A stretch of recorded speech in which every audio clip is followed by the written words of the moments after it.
Hello guys, स्वागत है आप सबका। तो आज हम बात करेंगे अदानी एनर्जी सॉल्यूशन की। इसके ऊपर जो है आज एक खबर भी आई है। अगर आपने वो नहीं देखा वीडियो तो ज़रूर देखें। आज जो है शाम को वो वीडियो लाया था, तो ज़रूर देखिए वो वीडियो हम जो लाए हैं। डिटेल में हमने हिंदी में उसका जो है एनालिसिस की है। ये वो खबर है, इसको आप देख सकते हैं कि केनिया ने के अंदर जो है अप्रूव हुआ है अदानी एनर्जी सॉल्यूशन के जो है $907 मिलियन का पावर ट्रांसमिशन प्रोजेक्ट, वो केनिया के अंदर अप्रूवल हुआ है। इनके ऊपर डिटेल में हिंदी में हमने जो है एनालिसिस की है, तो वो वीडियो आप ज़रूर देखें। और अगर आप नए हैं इस चैनल के ऊपर तो ऐसी जानकारी के लिए हमारे चैनल को सब्सक्राइब ज़रूर कर लें। अदानी एनर्जी सॉल्यूशन के ऊपर हम डेली टेक्निकल चार्ट के ऊपर एनालिसिस करते हैं। यहाँ पर देखने लायक बात है कि क्या इस खबर का इम्पैक्ट कल इसके ऊपर जो है पड़ सकता है या नहीं। तो देखिए, मुझे ऐसा लग रहा है यहाँ पर समझने लायक बात है। सबसे पहले अगर देखें तो यहाँ से लेकर यहाँ तक जो है ये अभी इसका QIP आया तो तेज़ी तो आ चुकी, उसके बाद ये प्रॉफिट बुकिंग भी आई। अब ये थोड़ा सा ऐसा लग रहा है कि कंसोलिडेशन मोड में है, तो तुरंत इसका इम्पैक्ट पड़े या ना पड़े, लेकिन मीडियम टू लॉन्ग टर्म में इसके लिए एक इसका अच्छा इम्पैक्ट पड़ सकता है कहीं ना कहीं, क्योंकि ये अभी अप्रूव हुआ है प्रोजेक्ट और उसमें जो है देर भी लग सकती है। ऐसा तो ये नहीं है कि आज अप्रूवल हुआ और आज ही का आज प्रॉफिट और रेवेन्यू बढ़ गया, मतलब वक्त लग सकता है। शेयर के ऊपर इम्पैक्ट पड़ सकता है, लेकिन थोड़ा वक्त लग सकता है। हाँ, थोड़ा बहुत पॉजिटिव इम्पैक्ट भी पड़ सकता है, लेकिन ज़्यादा इम्पैक्ट अभी जो है मुझे ऐसा लग रहा है कि पूरे बाजार की अगर बात करें तो उसका इम्पैक्ट इसके ऊपर पड़ सकता है, क्योंकि QIP जो आया उसका इम्पैक्ट अच्छा खासा तेज़ी आई, उसके बाद प्रॉफिट बुकिंग भी आई। अभी यहाँ पर ये कंसोलिडेशन मोड में है और पूरे बाजार के अंदर ही अभी जो है थोड़ा सा उथल पाथल चल रही है। अगर बाजार तेज़ होता है तो इसके अंदर भी थोड़ी सी रिकवरी और आ सकती है। आज भी अगर देखें तो अच्छा खासा हाई बनाया था 1170 का आसपास का। कल ही हमने बात की थी कि 1100 के आसपास कल जो इसने सपोर्ट लिया था, उसके बाद का जो सपोर्ट 1060 के आसपास ले सकता है, लेकिन आज 1100 से ये भाग गया और अच्छा खासा इसके अंदर ये बाउंस बैक भी आया। हालांकि वहाँ पर ये टिक नहीं पाया।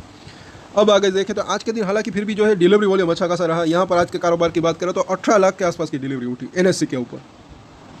अभी भी यहाँ पर जो है ये चीज़ अच्छी दिख रही है कहीं ना कहीं। इसीलिए मुझे ऐसा लग रहा है कि मीडियम टू लॉन्ग टर्म की बात करें तो एक अच्छी तेज़ी की संभावना रह सकती है, क्योंकि ये ट्रांसमिशन के बिजनेस के अंदर है।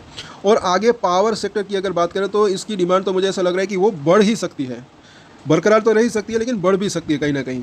15 मिनट का चार्ट अगर आप देखें तो यहाँ पर जो है आज सब ये जो हाई बनाया था सवेरे ही वो बना दिया था 15 मिनट के अंदर अंदर ही। उसके बाद थोड़ा सा नीचे आया, फिर ऊपर जाने की कोशिश की, फिर नीचे आया और आखिर में इस लेवल के आसपास ही इसने क्लोजिंग दी। अब यहाँ पर देखिए वीकली चार्ट को, यहाँ पर अभी जो दिख रहा है कि 5 और 9 वीक का मूविंग एवरेज, वहाँ पर इसने सपोर्ट लेने की कोशिश की है। जब तक इसके ऊपर बरकरार है तब तक ऐसा लग रहा है कि स्ट्रेंथ बनी हुई है।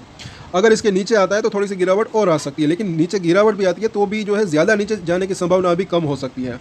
नीचे आता है तो वापस से बाउंस बैक भी आ सकता है, ऐसा लग रहा है यहाँ पर। और यहाँ पर हम आगे देखें कुछ मूविंग एवरेजेस, ये खास करके हमारे नए व्यूवर्स के लिए है। ये ऐसी जानकारी आपको और कहीं नहीं मिलेगी, सब्सक्राइब जरूर कर ले दोस्तों। यहाँ पर 200 वीक का मूविंग एवरेज 1232 है। पिछली बार भी इसी लेवल के आसपास जब इलेक्शन के रिजल्ट थे वहाँ पर इसने रजिस्टेंस फेस किया था। इस बार इसके ऊपर पिछले हफ्ते इसने क्लोजिंग तो दी, लेकिन अगर आप हमारे रेगुलर व्यूअर्स हो गए तो आपको पता होगा मैंने बोला था कि कई बार ऐसा होता है कि ऊपर तो वहाँ पर क्लोजिंग दे देता है, लेकिन थोड़े टाइम के लिए थोड़ा सा नीचे आता है, फिर वापस से ऊपर जाने की संभावना रह सकती है ऐसी जब बड़ी मूविंग एवरेजेस या फिर रजिस्टेंट होते हैं। यहाँ पर भी वैसा ही दिख रहा है, लेकिन ये एक वीकली चार्ट है तो एक एक कैंडल पूरे हफ्ते की कैंडल है, तो ऊपर जाने में थोड़ा वक्त भी लग सकता है, थोड़ा और कंसोलिडेशन भी हो सकता है इसके अंदर। मतलब कि इस तरीके से यहाँ तक आए उसके बाद एक तेज़ी की संभावना हो सकती है। और आगे देखें यहाँ पर मंथली चार्ट, तो यहाँ पर भी इसका 50 महीनों का जो मूविंग एवरेज है वो ज़रा देखें।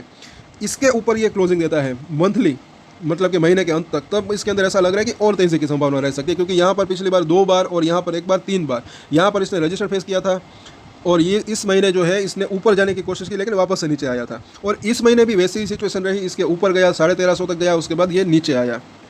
ये लेवल भी ज़्यादा दूर नहीं है, 1200 रुपये के आसपास ही है। तो इस महीने भी अगर देखें तो उसके ऊपर ये क्लोजिंग दे देता है तो अच्छा रह सकता है कहीं ना कहीं। और आगे हम देखें यहाँ पर सपोर्ट की बात करें तो अभी 1050 से 60 वहाँ पर 200 दिनों का मूविंग एवरेज है, वहाँ पर इसको अच्छा सपोर्ट मिल सकता है। अगर नीचे आता है तब की बात है। और थोड़ी सी अगर देखें यहाँ पर बुलिंजर बैंक को डेली चार्ट के ऊपर, तो अभी ये ऐसा लग रहा है कि बुल्स और बेस की जो है टक्कर चल रही है कहीं ना कहीं। पहले तेज़ी, फिर करेक्शन और अभी यहाँ पर जो है कंसोलिडेशन। और ये जो इसकी ऊपरी लाइन है और मिडिल लाइन, उनके बीच में अभी ये घूम रहा है, ऐसा लग रहा है बिल्कुल यहाँ पर बीच में खड़ा है। तो इसकी जो मिडिल लाइन है वो भी 1075 यानी कि 1050-60 के आसपास है, वहाँ पर इसको एक अच्छा सपोर्ट मिलने की संभावना रह सकती है।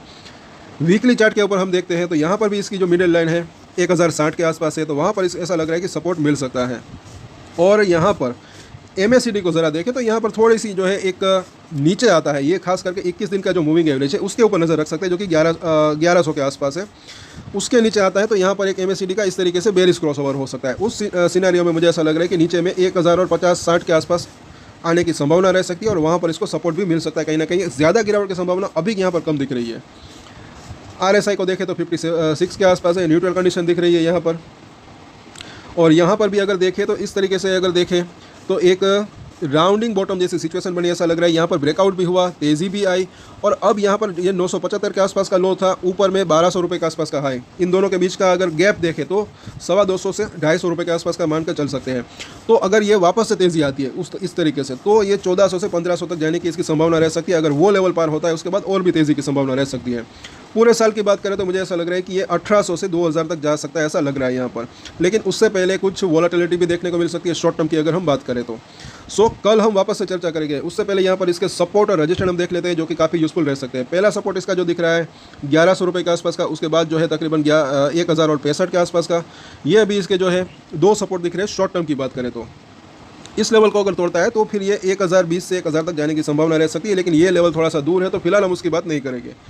रजिस्ट्रेशन की बात करें तो पहला रजिस्ट्रेशन जो है इसका 1160-65 के आसपास का, जो कि इसी लेवल के आसपास आज इसने वहाँ पर हाई बनाया। अगर ये लेवल पार हो जाता है उसके बाद 1200 से वापस 1250 तक जाने की इसकी संभावना रह सकती है। ये जो है इसके शॉर्ट टर्म के रजिस्ट्रेशन दिख रहे हैं 1250 को। अब की बार मुझे ऐसा लग रहा है कि अगर ये पार करता है फिर जो है मुझे ऐसा लग रहा है कि ये लेवल जो है इसने हाई बनाया था 1350 के आसपास का, उसको भी पार करके और ऊपर जाने की संभावना रह सकती है। इन सभी सपोर्ट और रजिस्ट्रेशन के ऊपर आप नज़र बना के रख सकते हैं। तो कल वापस से हम चर्चा करेंगे इसके ऊपर। तब तक के लिए अगर आपकी इसके अंदर होल्डिंग है और अगर आपको जानकारी अच्छी लगे तो लाइक, शेयर एंड सब्सक्राइब जरूर कर लें हमारे चैनल को। और एक स्टैंडर्ड डिस्क्लेमर जो कि मैं हमेशा देता हूँ, आप कोई भी ट्रेड ले उससे पहले अपनी रिसर्च करें, अपने फाइनेंशियल एडवाइजर की सलाह ले, उसके बाद ही कोई डिसीजन ले। और डिसीजन ले तो उसकी जिम्मेदारी मेच्योरिटी के साथ खुद ही ले। ये वीडियो मैंने एजुकेशन पर्पस के लिए बनाई, मेरी तरफ से कोई भी बाय या सेल की रिकमेंडेशन नहीं है। Thank you.